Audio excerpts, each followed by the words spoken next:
બાપુ એક સુંદર મજાનો ધાર્મિક અને ભક્તિમય પ્રસંગ છે અને આ પ્રસંગમાં આજે આપણે વાત કરવી છે કે ઉંદર ભગવાન ગણેશજીનું વાહન કઈ રીતે બન્યું। ભગવાન શ્રી ગણેશજી સાથે જોડાયેલી ઘણી પૌરાણિક કથાઓ છે અને તેમાંથી એક તેમના વાહન મૂષક એટલે કે ઉંદર રાજની વાર્તાની છે। ભગવાન શ્રી ગણેશજીની દરેક મૂર્તિમાં તે ઉંદર સાથે જોવા મળે છે। છેવટે ઉંદર ગજાનનનું વાહન કેવી રીતે બન્યું ચાલો જાણીએ તેના વિશે। સમગ્ર દેશમાં ગણેશ ચતુર્થી ધામધૂમથી ઉજવવામાં આવે છે। વિધિ વિધાનથી ગણપતિજીની પૂજા અર્ચના કરવામાં આવે છે। સાથે જ ગણપતિજીને તેમના પ્રિય લાડુ અને મોદકની પ્રસાદીનો ભોગ ધરવામાં આવે છે। ગણેશ ચતુર્થીના દિવસે મૂર્તિ ઘરે લાવતી વખતે એક વસ્તુનું ખાસ ધ્યાન રાખવું કે તેમાં મોદક અને ગણપતિનું વાહન ઉંદર પણ હોય। ઉંદર ગણપતિ બાપાની સવારી છે। ગણેશજીના વાહન ઉંદરને શુભ માનવામાં આવે છે। પૌરાણિક કથાઓમાં મૂષક રાજા વિશે ઘણી રસપ્રદ કથાઓ છે। ગણેશ પુરાણના અનુસાર ગણપતિ બાપાની સવારી મૂષક એટલે કે ઉંદર પોતાના પાછલા જન્મમાં એક ગંધર્વ હતો।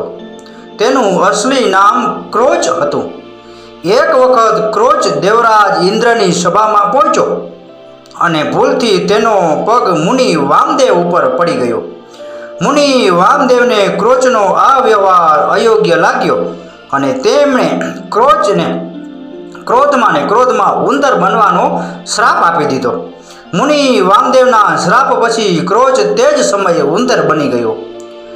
ક્રોચ મુનિ વામદેવના શ્રાપથી ઉંદર બની ગયો હતો, પરંતુ વિશાળકાય શરીરથી બધા ભયભીત હતા। વિશાળકાય મૂષકના રૂપમાં ક્રોચ પોતાના રસ્તામાં આવતી દરેક વસ્તુને નુકસાન પહોંચાડતો હતો।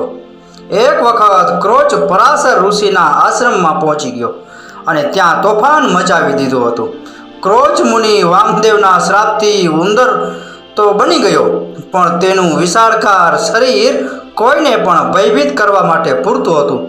વિશાળકાય શરીર ઉંદરવા રૂપમાં ક્રોચ પોતાના રસ્તામાં આવતી દરેક વસ્તુને નુકસાન પહોંચાડવા લાગ્યો।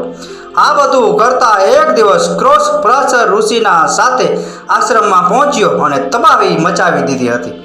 પરાશર ઋષિએ પોતાના સાથી મુનિઓને સાથે ઉંદર બનેલ ક્રોચના આતંકથી મુક્તિ મેળવવા માટે ભગવાન શ્રી ગણેશજીની આરાધના કરી અને તેના પછી ગણેશજી પ્રગટ થયા અને મૂષકને નિયંત્રિત કરવાનો પ્રયાસ કર્યો, પરંતુ તે નિષ્ફળ ગયો। અંતમાં ગણપતિજીએ પોતાના પાસમાં મૂષકને બંદી બનાવી લીધો અને તેના પર સવાર થઈ ગયા। ગણેશજીના વજનથી મૂષકરાજ પીડિત થવા લાગ્યો અને તેને બાપાને પોતાનું વજન ઓછું કરવા માટે આગ્રહ કર્યો। ગણેશજીએ મૂષકરાજની પ્રાર્થના સ્વીકારી લીધી, સાથે જ મૂષકરાજને પોતાના વાહન તરીકે જગ્યા આપી। ત્યારથી મૂષકરાજ એટલે કે ઉંદર ગણપતિજીનું વાહન બન્યો। બાપુ આ હતો ઉંદર ગણપતિજીનું વાહન કઈ રીતે બન્યો એના વિશેનો પ્રસંગ। આ કથા આ વાર્તા પૂરેપૂરી સાંભળી એ બદલ આપનો ખૂબ ખૂબ આભાર। આપનો દિવસ શુભ રહે। મહાદેવ હર।